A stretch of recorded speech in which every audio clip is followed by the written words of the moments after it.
Well, hello everybody, and welcome to Lunchbreak Live, real talk about obesity, food addiction, recovery, and what's really eating you. On today's show, I doubt it. I kind of almost doubted that I was going to get to join you here at the last minute, but here I am. Here's what I want to know. Does doubt get in the way of your ability to lose weight and keep it off? I have a feeling I know the answer to that one. But before I launch into it, and before you doubt that I know what I'm talking about here or have any experience at it, I am Cari Cruz. I am a 2007 gastric bypass post-op, living life in recovery from obesity and compulsive overeating as twice the woman and half the body. And in case you're wondering how I do it one day at a time. Okay? The same way everybody does it. I'm not special. I'm no more special than anybody. I just made a decision to do it, and I work really, really hard to do it one day at a time, and that's all I want for you guys. So, I'm really glad you guys stuck around and waited for me to come online. Boy, some people just can't wait to talk to me, apparently. So, I got them dispatched. Now I'm cleaning my glasses. I got them dispatched, so hopefully they're satisfied for at least 30 minutes, and we can do a little chatting here. So it's going to be a really good show. Let's talk about you guys before I launch into it, okay? Oh, I'm having separation anxiety. The bangs are separating again. I'm okay. All right, here's what I want to know. Who here has experienced doubt about losing weight and keeping it off or dealing with addiction? Yeah, like everybody, right? But go ahead, just share it with me. You want to be like me, Priscilla. Do you really? Do you? Be careful what you wish for, I promise. I'm seeing some thumbs up. Yeah, give me some feedback. Let's get the activity going on this show so that people want to know what the heck is going on here. What are we talking about? And while you're giving me thumbs up, I want to welcome you all in. Marie and Steve and Nancy and Jerry, Priscilla. Okay, my mom's not here. So I'm hoping she's okay. She's really struggling here with some pain, in her back, and trying to get to the doctor today. So I hope she shows up, because it's just not a show without her. I'll bet you she texted me while I was in the middle of my little fire drill and told me that she wasn't going to be here. But I hope she is. So I'm going to think good thoughts for her. So fear of not keeping it off, Steve says. Right. Oh, yeah, I sure have. So you guys say, absolutely. Me. Absolutely. And hi, sunshine. Right back to you, Marie. Okay. Obviously, this is a very, very familiar feeling for a lot of us, a familiar experience. Now, I do not profess to be the worldwide expert. This is not the be-all to end-all final discussion on doubt. It is not intended to be an absolute, complete, discussion of it. It's just some thoughts that I had this morning. And as we get into it, you'll understand why I wanted to talk about it. Thanks, Nancy. I do hope my mom's doing okay, too, and feeling better. And I hope she can join. And oh, my goodness. So prayers, send those prayers out to her. Thank you so much, Marie. All right, you guys. So basically, I think that doubt is familiar. It's obvious to anyone who has ever tried to lose a lot of weight or battle an addiction. Okay, but guess what? It's also familiar to, anyone who has ever had to do something new, pass a test, start a new job, move to a new town, drive a manual transmission car. Do you notice a trend there? Okay. New. Doing something new, doing something you've never done before. So how do we do new things? I mean, how does that even happen? Okay, well, we either learn, before we try, or we learn by doing. My daddy used to say experience keeps a deer school. Okay, so we learn by doing. And a lot of things work like that, okay? Like riding a bike, right? Driving that stick shift car, right? We learn trial and error, okay? Reading, writing, things like that. And these are things that once we learn them, we don't doubt we can do them. Maybe, we doubt we can do them well, especially if we haven't done them for a while, like roller skating, okay? I haven't been roller skating in like 35 years. I decided it was far more than I was willing to admit. 35 years, right? Because I haven't done it, right? And so I doubted that I could be as proficient as I was before. Obviously, I have 50-year-old muscles and bones and a body and all that stuff, right? Okay, but I had experience at it. I knew that. I had experience. And so I relied on that experience to encourage me to try again, to get out there, okay? At first, when I stood up, my knees were like, whoa, we do not remember this feeling. And I'm like, well, of course you don't, 50-year-old knees. My, 13 or whatever year old knees are the ones that remember it. So looks like we're going to have to learn something new here. And that's what I did, all right? So what if the first time you ever did something went really bad? Like really, really bad. Like, for example, okay, first time you drove a car, you crashed, okay? Or first time you stood up to give a speech, you froze.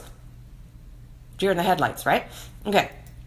Well, do you think that's going to negatively affect your decision to try that again? Do you think you're going to want to get behind the wheel of a car again? Or do you think you're going to want to stand up in front of everybody and give a speech if it didn't go really well the first time? So experience, see, then, is a double-edged sword, okay? So bad experience says, oh, don't do that again, okay? And good experience says, do that again. You get it? Okay, so experience, I think, really does have a lot to do with doubt, doesn't it? All right, so here's what I want to know now. You ready? How many of us had good experiences losing weight? Anybody? See, failing at my weight loss. See, right there, Priscilla's already answering. No, I did not have a good experience at losing weight. Who else? Anybody? Just go ahead and shoot me some. Yep, I'm seeing some thumbs up floating by. All right, okay? Well, guess what? I'm going to turn that one on its head. And here's what I'm going to say. I think, exactly, Jerry, I think a lot of us had good experiences, Priscilla says, exactly, at losing the weight. See, we did have good experiences. We were successful at losing the weight. It was the keeping off part that became the bad experience for us. And yet, that bad experience of not keeping the weight off is the thing that is informing our whole experience about losing weight, isn't it? We're just looking, but yet we're not even considering the fact that, oh, no, the bad experience was the regain, although it was a bad experience and we all agree that we didn't like it, but we're allowing that to colorize our experience. And you're right, Marie, sometimes we didn't have success at losing weight. And why? Why was that? More often than not, it's because we really, really did not apply ourselves consistently. And the older we get, the harder we have to work at it. It's true. Okay. All right. Hi, Terry. Welcome. I'm really glad you made it. All right. So, here's the thing. Okay. Why did it go bad? Why did we regain our weight when we had those bad experiences? Well, probably because we stopped doing what we were doing when we were losing weight. That's pretty simple, and yet how often do we remember that part of it? We started eating things that we hadn't been eating. Yep. Stopped exercising. And, we stopped measuring, portioning, counting, logging, going to meetings. Pretty much doing everything that we had success with, we stopped doing, okay? So we had learned what we needed to do, and we did it, okay? We did it, and as long as we did what we learned, we had success at it. Whatever level of success. Maybe it wasn't the amount of success we wanted, but we had success, right? So we learned what we needed to do, we did it, and then we stopped doing what we learned, and we went back to what we know. Darn it. I hate it when that happens, right? This is tricky business. That's all that means. This is very tricky. So it is really fair to say that experience plays a really big role in doubt. Do you guys agree? I think so. All right. Bad experience creates doubt. I mean, you don't feel good about it if you had a bad experience. Inexperience also creates doubt. So if you don't have any experience, you might have doubt. And if you had a bad experience, you might have doubt, right? Okay. So how do we improve the experience? That's what this comes down to. We want to improve the experience. Well, do it again. Obviously, you got to do it again. And you have to learn more, right? Learn more, because ignorance also plays a really big role in doubt. If you don't know how to do something, don't you doubt that you're going to be able to do it? I think so. If you don't know what to do, then you're like not sure you can do it, okay? That creates doubt. How can you do something if you don't know how to do it? Some things you can learn on the fly, like maybe you can watch others or you could figure it out, right? You could pretty much, some things, no way. Without education, without someone explaining to you and holding your hand, and without actually learning it and studying, you're not going to be able to figure out how to do it. It's going to require education. So experience and education affect doubt. Do you guys agree with me? What do you think about my little theory there? Okay. I've been trying to lose and only gain. We're going to talk about that, Priscilla. Definitely. All right. So here is the wild card that I'm going to throw into the mix here. You ready for the wild card? Willingness. Oh, man, I hate it when I do that. Don't you hate it when I do that? Willingness. Okay. Are you willing to try again if you failed? How willing are you? Okay. Are you willing to learn more so you won't fail again? Ooh, okay, that got a little bit harder. Did you learn what you needed to do the first time but stop doing it? Or did you not really know what you needed to do? Were you willing to keep doing what you needed to do? Were you willing to learn more to do better? Or were you willing to try again? Okay? Willingness. Were you willing to do more? Were you willing to do it better? Were you willing to learn? And were you willing to try again? I'm betting that many of us did struggle with the willingness, the actual willingness, okay? That's not wanting. Wanting is different. Wanting is like, oh, I just want it so bad. No, willingness is actually saying, okay, whatever it takes, I'm willing to learn more. I'm willing to do more. Whatever it takes, I'm willing, okay? We yield. We humble ourselves. We release. That's what I put on my wall this weekend. You know, there is peace in release, okay? It's letting go and saying, okay, I've been holding on really, really tight, claiming, you know, I can't do it. It's too hard. I don't want to do it. I don't know. And we've got all this stuff that we're putting out there in front of it. And the reality is we say, okay, I'm willing to try again. I'm willing to learn what I need to do. Okay. Maybe I'm willing to fail again, but I'm not going to give up. Okay. So willingness, education, and experience. Those are the three things that I kind of came up with today. And I think we have to look at these when we're talking about doubt. I really, really do. So come to think of it, just why am I talking about doubt today? Well, as is often the case, I do tend to notice trends in our community. And the community that I'm referring to specifically is the, food addiction and weight loss community, okay? There are trends. And predominantly the trend I picked up on last week was doubt. In a big, big way, I picked that up. Now, I talk about recovery every single day on the show. True? I mean, every single day I talk about recovery. And every single day, somebody says, wow, I just totally never thought about it that way. And some of you say, I started doing that and I am noticing a difference. I did. I changed what I was doing and now I'm getting different results and I'm noticing a difference. Wow, right? Some of you guys say that, but guess what? Many of you say, I can't do it. I can't do the things you talk about. It's too hard, right? There's no guilt in this, okay? There's no guilt in this because we've all been there. We've all said it. I struggle with this in various places in my life, okay? I do. Doubt is very strong with me, okay? And obviously we know it's informed by fear, but fear comes about as a result quite often of ignorance. If we don't know what we're doing, of course we're afraid because we don't know what's going to happen. Not that we can always know what's going to happen, and I'm going to be talking about that too. So here's the thing you got to know. I can't do it for you. I can't. Even if I wanted to, I can't want it more for you than you want it for yourself. I can't be more willing than you to do it. I can't do it for you because I'm doing it for myself, okay? Every day. It's not easier for me. I said this at the top of the show, and it is so true, and I know many people don't want to believe it. They want to say, oh, it's just easier for you. It's just not as hard. You don't understand. You don't understand the stuff that I'm going through. Yeah, I do. Oh, yeah, I do. Oh, talk about experience?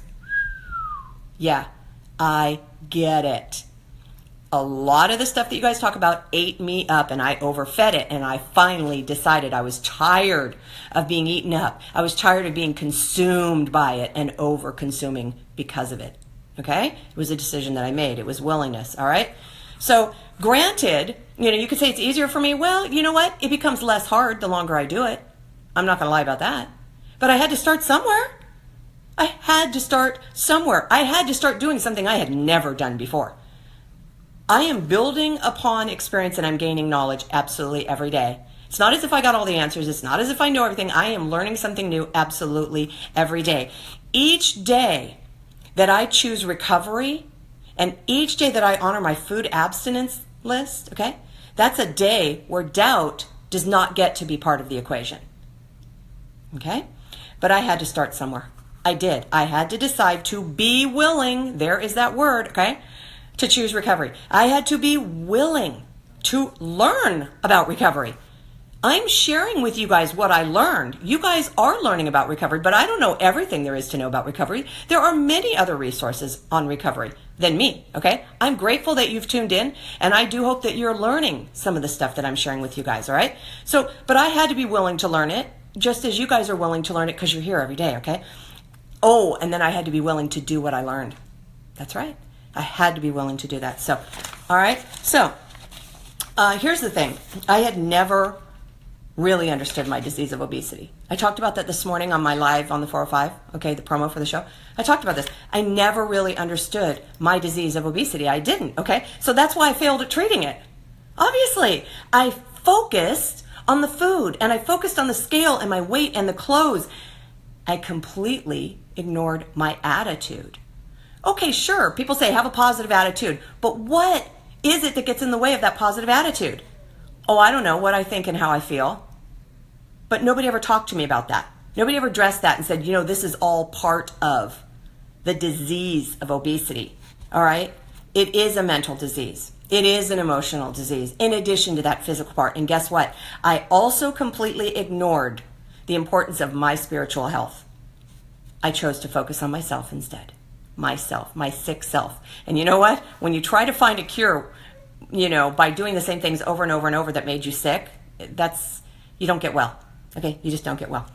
But that was ignorance, honestly. Willful ignorance, maybe. Maybe at times it was. I just didn't want to know, okay? There's a lot of that in there, stubbornness. I don't want to know because once I know, I'll have to do it. So don't tell me what to do. There's an amount of that. But there was also honest ignorance. I just didn't know what I didn't know, okay?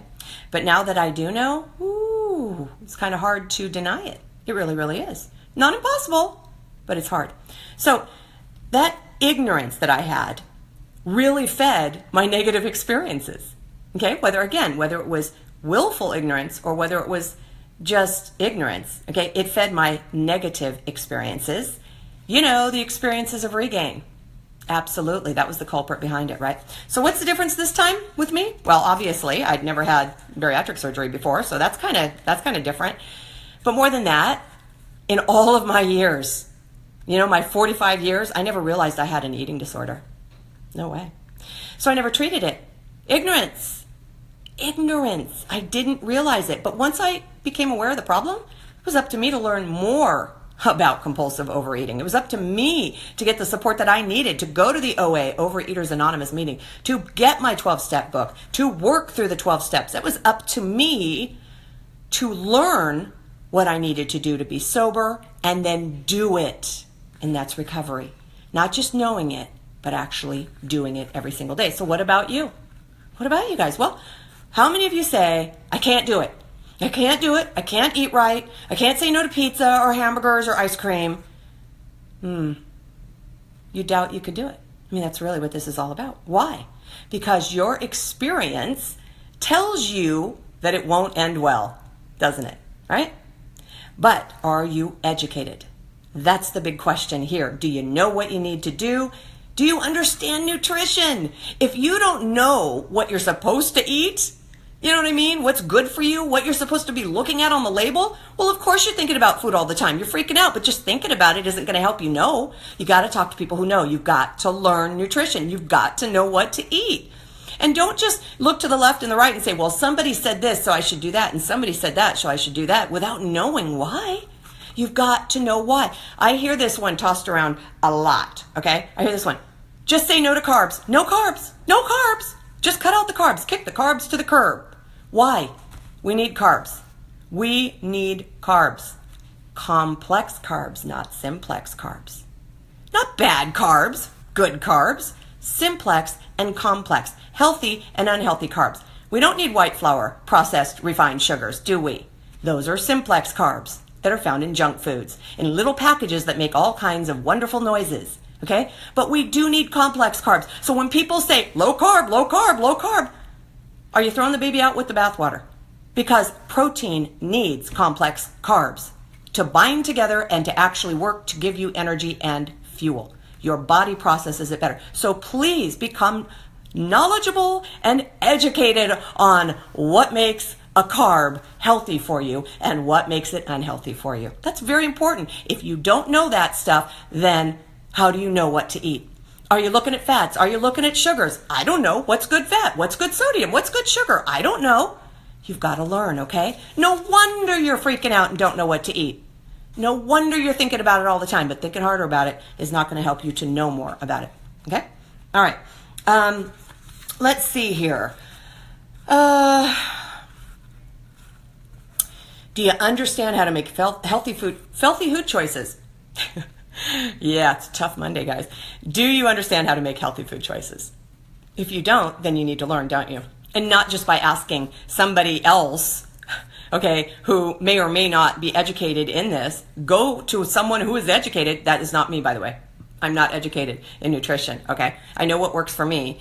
I have a sufficient amount of information for myself, but talk to a nutritionist. Talk to someone who is certified and understands this stuff and is trained to know this stuff, because they know a lot more than I do. They know a lot more than a lot of other people, because they can explain to you the whys and wherefores, and that's really, really important, okay?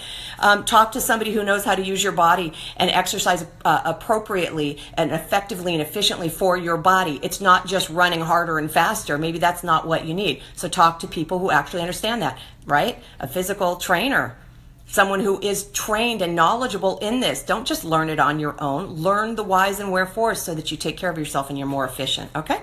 All right. What's your attitude about food and exercise? Do you have emotional blockers that say, I don't like being deprived and I don't like sweating? Okay, that matters. Because if that's going to get in the way, then you're not going to do what you need to do for any period of time, no matter how much you know about it. So you've got to be on to you. You got to know yourself, right?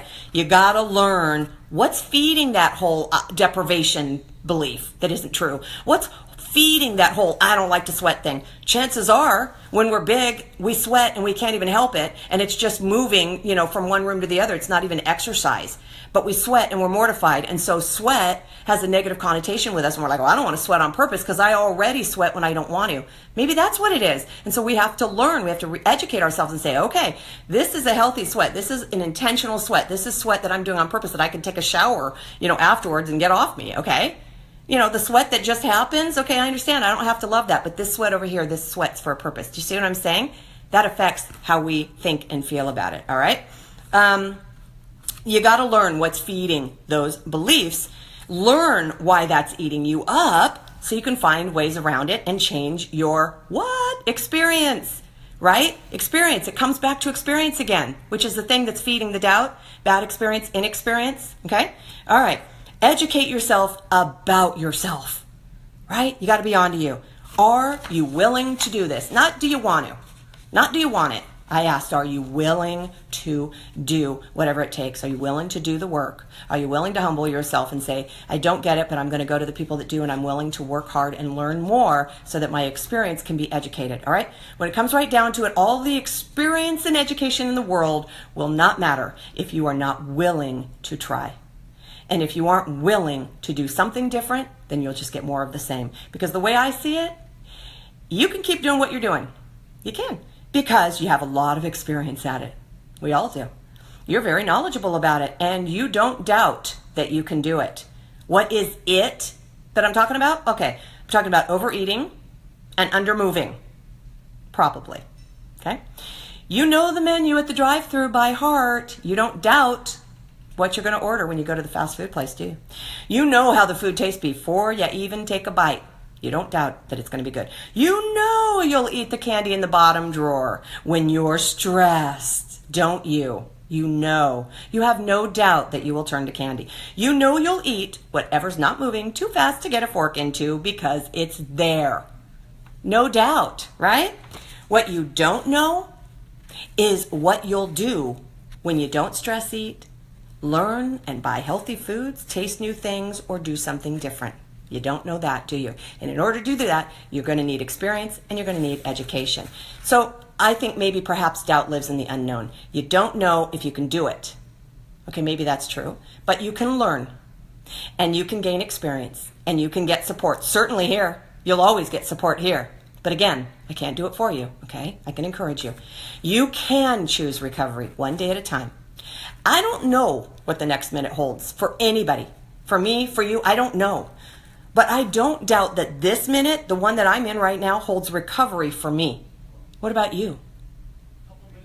All right. I'm going to leave you with that because we're right up against the mark. I started 5 minutes late, so I know that I have maybe a couple minutes here. I want to thank you guys for being here, and I want to encourage you guys to acknowledge the doubt and say that doubt does not have to define me. That doubt does not have to paralyze me and stop me from doing what I need to do to get what I say I want, which is recovery. I get it, okay? It's hard. Well, guess what? We make it a lot harder than it has to be. We do. We're really good at making things harder than it has to be. And by the way, so what? So what if it's hard? I don't understand how that stops anyone from doing anything. You know, it's hard, so I won't do it. I don't understand that. You do it because it matters. But again, it takes the willingness. So let's look at this doubt thing and say, when you're doubting your ability to do things, what's that coming from? All right. Is it coming from inexperience or experience, bad experience? Is it coming from ignorance, willful or otherwise? Is there something you can learn to do better? All right. Do you have the willingness to do it? Not the want, but the willingness. That's all that matters here. So listen, I'm going to sign off and I got to go check in on my mama. Make sure she's okay. I missed her today. It's so weird not to have her out there on a show. But listen, you guys, if you appreciate the support that you're getting here, I love doing it. I love providing the support, and I want to be able to do more. And I just can't do more than I can do. So if you guys do appreciate this, I would appreciate your support of me through Patreon, okay? Patreon.com. You just go there, patreon.com/realrecovery, and for as little as $5 a month, you can support me. And you can get all this great work here, but you can also get stuff that only patrons get, and you'll get a neat certificate. And then there's other levels that go up from there. You can earn the opportunity to provide show content that you say, I would like you to do a show on this specific scenario or situation or circumstance that I'm faced with. Okay, I won't use names, it's anonymous. And then you can also earn private session time with me, which again, people say they want, okay? And I want to be able to do that. So, and I also want to be able to expand and get more equipment to be able to produce more and better recovery information, because this stuff doesn't exist out there, you guys. I've never seen it, and I want to be able to do more of it and reach more people. So that's my pitch for you. Please help me. I'd like to gain some more patrons of the show this week. That would be really, really great. So if you feel called to do that, please do that. I promise I won't let you down. All right, I'm going to sign off, and I'm going to remind you all that doubt, that takes courage to face that. So have that courage and seek the peace of release and embrace the joy, because recovery is not about giving in to doubt. It's about getting over the doubt and saying, I can do this. I believe I can do this because I can learn, and I'm willing, and I want the experience. All right, guys? So I will see you tomorrow. What else can I say except you can't stop feeding what's eating you if you don't know what's eating you. We're getting to the bottom of it, aren't we? Share the show, guys. See you tomorrow. Bye.